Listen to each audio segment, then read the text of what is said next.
Alors on y va.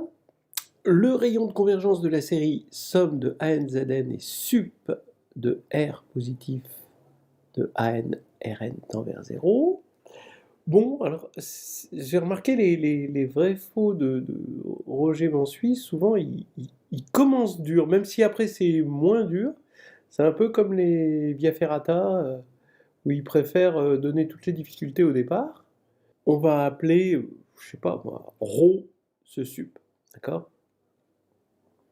Et si petit r est strictement supérieur à ρ, bah, c'est que AN Rn ne tend pas vers 0, donc la série n'a aucune raison de converger. Maintenant, ce qu'il faut montrer, c'est que si petit r est strictement inférieur à ρ, alors la série converge. Mais on va mettre un grand R entre petit r et ρ, strictement, hein, et on va comparer avec une série géométrique. C'est-à-dire que ANZN, en module hein, par exemple, ça va être inférieur à AN petit r puissance n, quand on est dans le disque de rayon petit r, et donc ça va être strictement inférieur, ou bon, même inférieur ou égal, à AN, alors tout ça en module, hein, AN grand R puissance n fois petit r sur grand R, le tout puissance n. Voilà. Donc, comme grand R est strictement plus petit que ρ, eh bien, on va avoir AN grand R puissance n tend vers 0, et petit r sur grand R, le tout puissance n, c'est une série géométrique de raisons strictement inférieure à 1, parce que petit r est strictement plus petit que grand R. Voilà, donc ça veut dire, donc si vous voulez, quand on est au-dessus de ρ, strictement au-dessus de ρ, bah, ça diverge grossièrement, hein, la série, et si on est strictement en dessous de ρ, eh bien ça converge par comparaison avec une série géométrique. Donc là c'est vrai, et là AN, RN borné, en fait il suffisait, le raisonnement marche encore, hein, pour borner, donc c'est vrai aussi. Si petit an est borné, alors le rayon de convergence de cette série-là est inférieur ou égal à 1. Vous prenez an égale 0, c'est borné, et le rayon, bah, c'est l'infini, hein, donc non. Si le rayon de convergence de la série somme de AN, ZN est 1, alors AN tend vers 0, bah non, vous prenez AN égale N, par bon, bah, la formule. Alors pour moi, je ne m'embête pas avec les formules, hein. J'en ai une, c'est le rayon, c'est 1 sur la limite sup de racine nième de module de AN. Voilà. Et donc, si AN égale N, ça va bien faire 1, et donc ça ne veut pas dire que la... Pourtant, c'est pas borné, hein. Faux. Si le rayon de convergence de la série ici est R strictement supérieur à 1, alors AN tend vers 0. Bah oui, parce que la série pour Z égale 1, la série converge pour Z égale 1, puisque 1 est strictement plus petit que grand R. Donc ce qui veut dire que la série AN converge. Donc AN forcément tend vers 0. Donc c'est vrai. Si le rayon de convergence de la série somme de AN, ZN et R, et Z vérifie module de Z est strictement supérieur à R, alors module de AN, ZN tend vers l'infini. Alors là, je suis ennuyé parce que, en fait, si ça tend vers quelque chose, c'est vers l'infini. Mais c'est pas forcé de tendre vers quelque chose. C'est ça le problème. On peut imaginer, je sais pas moi, par exemple, AN égale 1 pour N pair, et AN égale 0 pour n impair. Donc là, on va avoir comme rayon de convergence 1, et au-delà de 1, ANZN ne tend pas vers l'infini, parce que pour les rangs impairs, on va avoir 0, et 0 ne tend pas vers l'infini, la suite nulle. Donc ça, c'est faux. Si AN est réel de limite plus l'infini, alors le rayon de convergence de cette série-là est plus l'infini. AN est réel, ben non, vous prenez AN égale n, le rayon de convergence c'est 1. C'est faux. Si AN est réel et vérifie AN sur n tend vers plus l'infini, alors le rayon de convergence de cette série est plus l'infini, bah toujours pas. Vous prenez AN égale n2, et avec la formule que je vous ai donnée tout à l'heure, hein, le rayon de convergence c'est 1. Le rayon de convergence de cette série-là, c'est limite de AN plus 1 sur AN. Donc là, je pense que c'est doublement faux, d'abord. D'abord, c'est faux parce que cette limite, elle n'est pas forcée d'exister, alors que le rayon, il est forcé d'exister. Donc déjà, c'est faux. Puis ensuite, si ça existait, ce serait plutôt AN sur AN plus 1. Hein. Il y a deux erreurs. Le rayon de convergence de cette série, c'est 1. Alors on va reprendre la formule, alors là, c'est bien adapté. On va prendre la limite de racine énième 1 sur racine énième de n puissance n. Donc là, c'est n, donc ça, le rayon, c'est 0. Hein, donc, c'est pas 1. Le rayon de convergence de ça, c'est 1. Bah oui, parce qu'on prend la limite sup. On fait 1 sur la limite sup, et la limite sup, là, ça va être 1. Quand on va faire la racine énième de 1, ça va faire 1, donc là, c'est vrai. Le rayon de convergence de ça, c'est moins 1. Ben, un rayon de convergence, c'est strictement positif. C'est positif, on va dire, ou nul. Hein. Donc, là, c'est faux. Le rayon de convergence de cette série, c'est 1. Bon, de toute façon, on voit bien que c'est borné, non nul. Bon, donc ici, ça va être 1. Le rayon de convergence de cette série, donc c'est pas avec, est 0. Oui, alors toujours pareil. Bon, on peut prendre le critère de D'Alembert, et on voit que ça fait 0 hein, quand on va faire AN sur AN plus 1. Ça tend vers 0, donc c'est bien 0. Le rayon de convergence de cette série est 3. Alors, si on décompose cette série en deux séries, on a 3 puissance moins n Zn qui va être effectivement une série entière de rayon 3, et l'autre qui est une série de rayon 2. Donc en fait, ça va être le min des deux, hein, évidemment. Parce qu'entre les deux, il y en a une qui va converger et l'autre qui va diverger, donc globalement, la somme, ça va diverger. Donc c'est pas 3, c'est plutôt 2. Le rayon de convergence de la série si AN avec AN égale 1 si n est premier et 0 sinon est 1. Oui, parce que l'ensemble des nombres premiers est infini.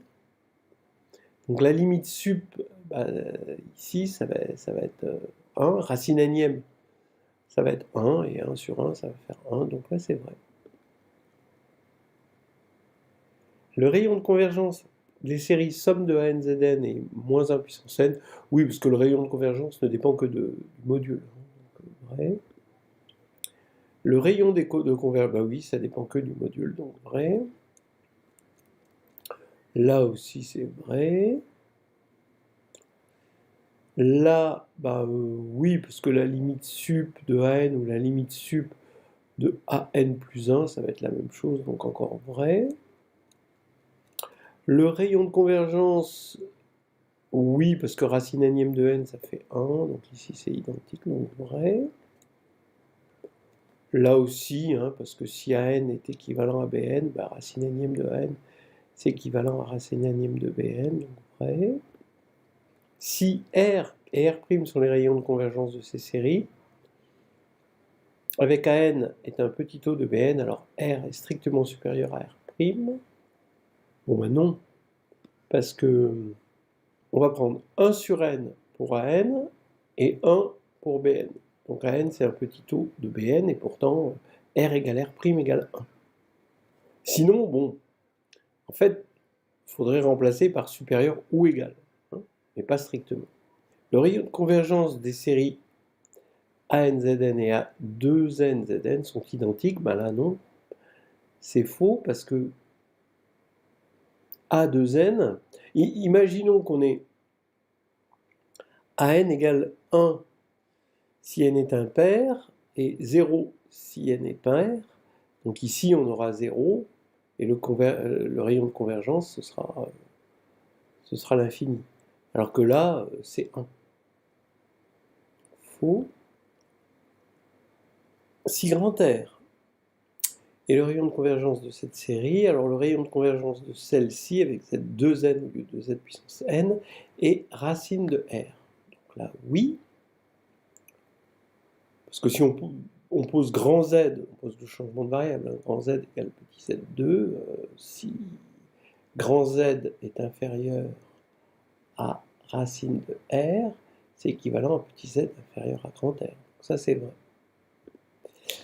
Alors, si grand R est le rayon de convergence de cette série, alors le rayon de convergence de celle-ci, à n2 puissance n zn, est 2R.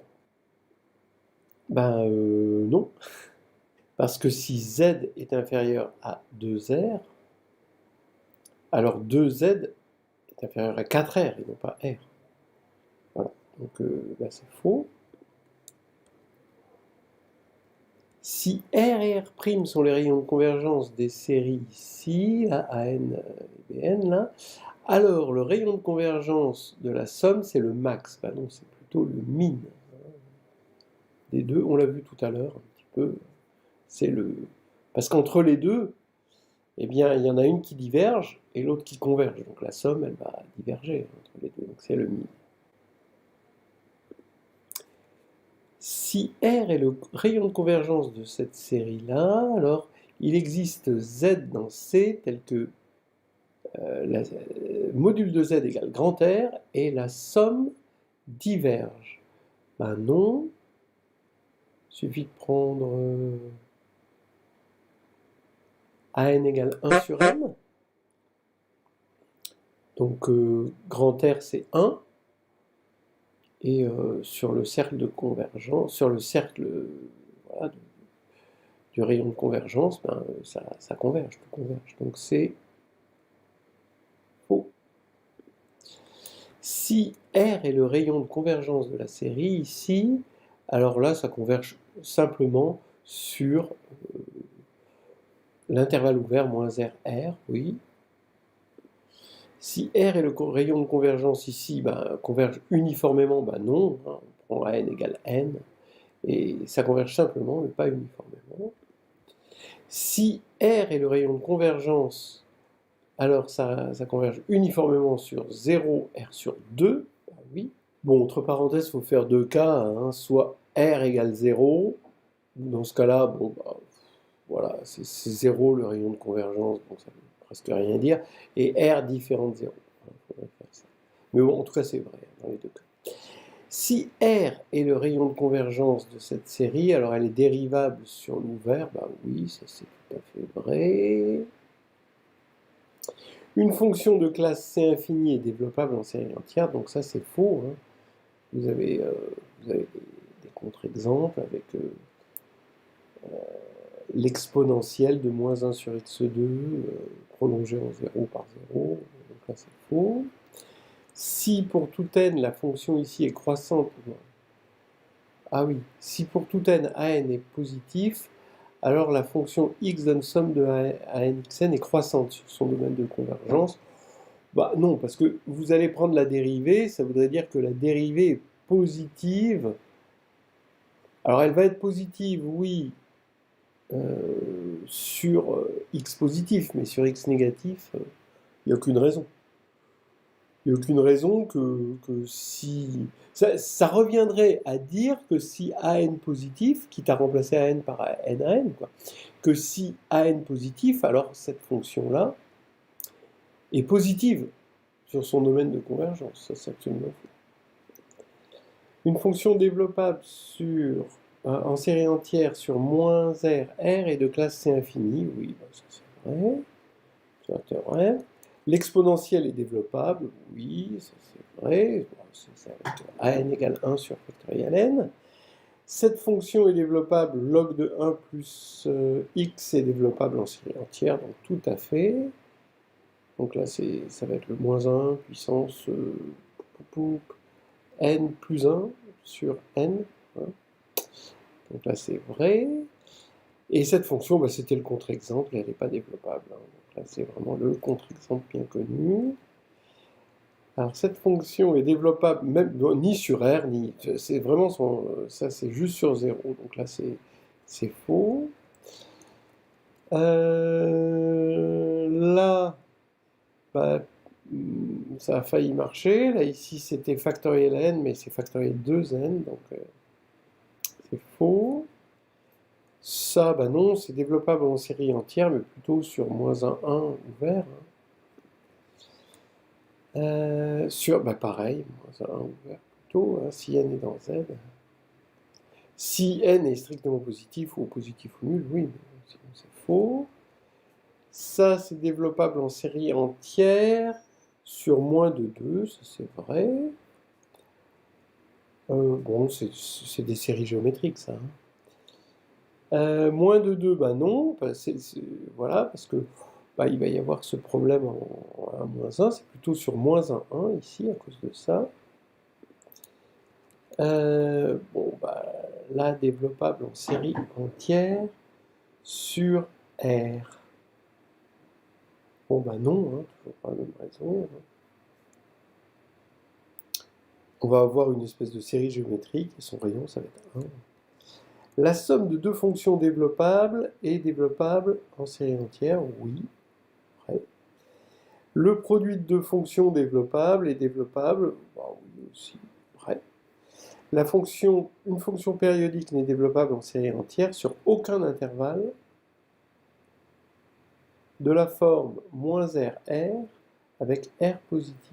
Oui, vous prenez sinus, c'est développable en série entière partout, hein, donc il n'y a pas de problème.